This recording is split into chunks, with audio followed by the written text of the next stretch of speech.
English के अंदर ये जो डू होता है ये 3 अलग अलग तरीके से यूज किया जाता है। सबसे पहले तो इस डू का यूज किया जाता है एक मेन वर्ब के तौर पर, लेकिन याद रखना जब भी ये डू मेन वर्ब बनता है ना, इसका मतलब होता है करना। जैसे आपने अक्सर इस तरह का जुमला सुना होगा, आई डू माई होमवर्क, मैं अपना होमवर्क करता हूं। अब इसमें ये जो डू आया है ना, ये मेन वर्ब के तौर पर आया, यानी इसका मतलब यहां पर बन रहा है करना।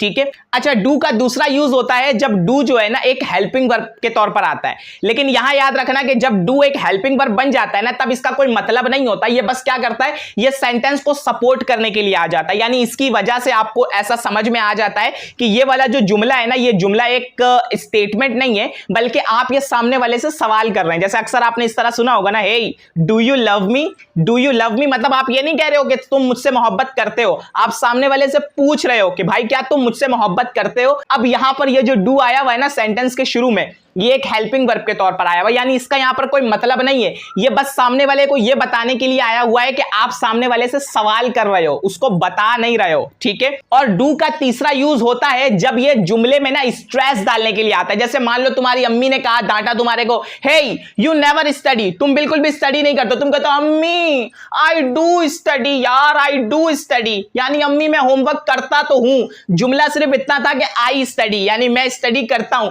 लेकिन तुमने स्ट्रेस डाल के बोला अम्मी आई डू स्टडी, मैं स्टडी करता तो हूं। तो एक डू का ये जो तीसरा यूज होता है, ये एम्फेसाइजर के तौर पर भी यूज होता है, यानी ये बस जुमले में स्ट्रेस डालने के लिए यूज किया जाता है। बाय द वे, डू का एक यूज और होता है जो इस वीडियो में मैं बताना भूल गया हूं, तो आप लोगों ने मुझे कमेंट में बताना है कि वो वाला यूज कौन सा होता है।